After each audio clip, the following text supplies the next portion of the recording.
கோயில்ல காவேரிக்கு தெரிஞ்சவங்க வந்திருக்காங்க. அவங்க இவர் தான் உங்க புருஷனான்னு கேக்குறாங்க. ஆமான்னு காவேரி இன்ட்ரோடியூஸ் பண்ணி வைக்கிறாங்க. விஜய் டென்ஷனா நடந்துகிட்டு இருக்காங்க. அப்ப அன்பு சொல்றாரு, ஏன்டா இவ்வளவு டென்ஷனா சுத்துற? அப்பா ராகினிய காணோம்ப்பா, வருவாடா. ராகினிய பாக்குறதுக்காண்டி காவேரியும் அஜய் தங்கச்சியும் போறாங்க. பசுபதி சொல்றாரு, அருமையான டிஃபன் ஏற்பாடு பண்ணி வச்சிருக்கேன், சாப்பிட்டு சடங்க பாக்கலாமே. அன்பு சொல்றாரு, சடங்கு முடிஞ்சதுக்கு அப்புறம் டிஃபன் சாப்பிடலாம் சம்பந்தி. ஓகே, நான் ஜூஸ் குடிங்க. ஜூஸ் கொடுங்கம்மா. காவேரி அறிமுகப்படுத்தி வைக்கிறாங்க அஜயோட தங்கச்சின்னு. பக்கத்துல ராகினி நிக்க வச்சு அஜயோட தங்கச்சியோட போட்டோ எடுத்துக்கிறாங்க. காவேரிய பார்த்து கேக்குறாங்க, நிச்சயம் எனக்கா உனக்கா? இவ்வளவு அலங்காரம் பண்ணிட்டு வந்திருக்க?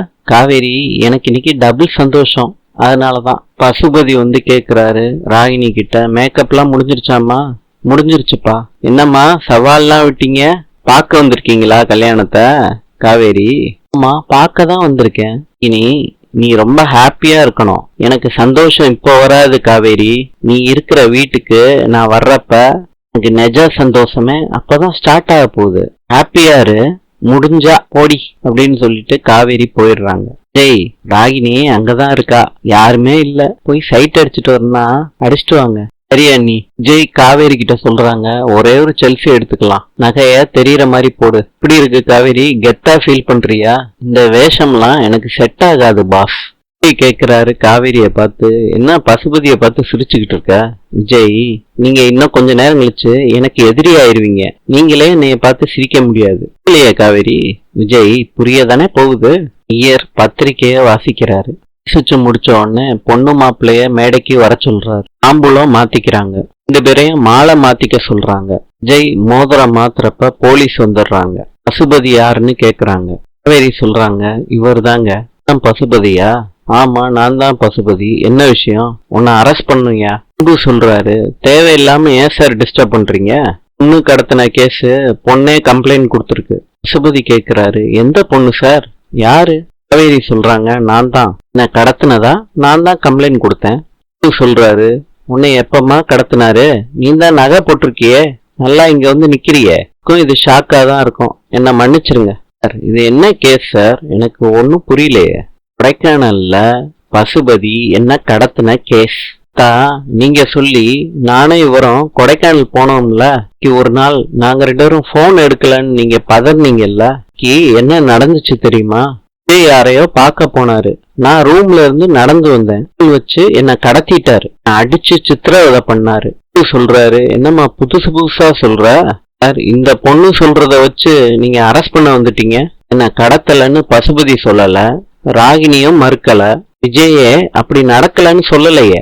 பசுபதி கிட்ட இருந்து சண்டையெல்லாம் போட்டு என்ன காப்பாத்தினதே விஜய் தான். கல்யாணி பாட்டி கேக்குறாங்க, இதெல்லாம் உண்மையா விஜய்? ஆமா பாட்டி. கொடுத்த கம்ப்ளைண்ட்டுக்கு இப்போ அரெஸ்ட் பண்றீங்க? அதான் எனக்கு எதுவும் புரியல. பசுபதி சொல்றாரு, எப்பயோ நடந்த விஷயம், இப்ப கூப்பிட்டா நான் வந்துடணுமா? சரி சொல்றாங்க, எப்பயோ கம்ப்ளைண்ட் கொடுத்தாச்சு, அப்பப்ப நாங்க போன் பண்ணி கேட்டுக்கிட்டு தான் இருக்கோம் அரெஸ்ட் பண்ணியாச்சான்னு. எங்களுக்கு கிடைச்ச பதில், அவர் எங்க இருக்காருன்னு தெரியல, அவரு தலைமறைவா இருக்காரு, தேடிக்கிட்டு இருக்கோம்னு சொன்னாங்க. இப்பதான் கண்ணில் பட்டிருக்காரு. இப்படி சொல்லிக்கிட்டு இருக்கும் போது எங்க வீட்டுல நீங்க சம்பந்தம் பேச வந்தீங்க, அதனாலதான் நான் போலீஸ் கிட்ட சொன்னேன், தேடிக்கிட்டு இருந்த ஆளு இங்கதான் இருக்காருன்னு சொல்லிட்டு புது கம்ப்ளைண்ட் கொடுத்துட்டேன். சொல்றாரு, நம்ம கூடவே இருந்துகிட்டு இவ்வளவு பெரிய காரியத்தை பண்ணிருக்காளே காவேரி, பாத்தீங்களா? என் சித்திரவதை பண்ண ஒரு ஆளு என்ன பார்த்தே நக்கலா பேசிட்டு போவாரு. இதெல்லாம் பார்த்துக்கிட்டு என்னால சும்மா இருக்க முடியாது. I am sorry. நான் நேத்தே நடக்கும்னு நினைச்சேன், ஆனா இந்த ஆளோட கர்மா இன்னைக்கு நடந்திருக்கு. சரி, நீ துரோகி, சிரிச்சுக்கிட்டே இந்த வேலையை பண்ணிட்ட பாத்தியா? பசுபதி அங்கிள், சிரிச்சுக்கிட்டே கழுத்த இருக்கிறது உங்ககிட்ட இருந்து தான் கத்துக்கிட்டேன். தாத்தா சொல்றாரு, கூட்டிட்டு போங்கன்னு பசுபதிய போலீஸ் கூட்டிட்டு போறாங்க. பசுபதி எவ்வளவோ சொல்றாரு, போலீஸ் இழுத்துக்கிட்டு போறாங்க. ராகினி, டென்ஷன் ஆகாத, கூல். சரி, நீ சொன்னதை செஞ்சுட்டே இல்ல? ராகினி, நீ சொன்னதை செய்யாம இருக்கணும்னா எனக்கு வேற வழி தெரியல. ஜெய் சொல்றாரு, திரும்பி ஒரு நாள் கல்யாணத்தை வச்சுக்கலாம், இப்ப நிச்சயதார்த்தத்தை வச்சுக்கலாமே. ராகினி அஜய அடிச்சுட்டு அப்பான்னு சொல்லிட்டு ஓடுறாங்க. காவேரி சொல்றாங்க, அஜய் எந்த நேரத்துல எதை பேசிக்கிட்டு இருக்கீங்க அப்படின்னு சொன்ன உடனே அஜய் மாலைய தூக்கி எறிஞ்சிட்டு ஓடுறாரு. பிரான்சின் நாணயம் ஹீரோ. நாளை சந்திப்போம்.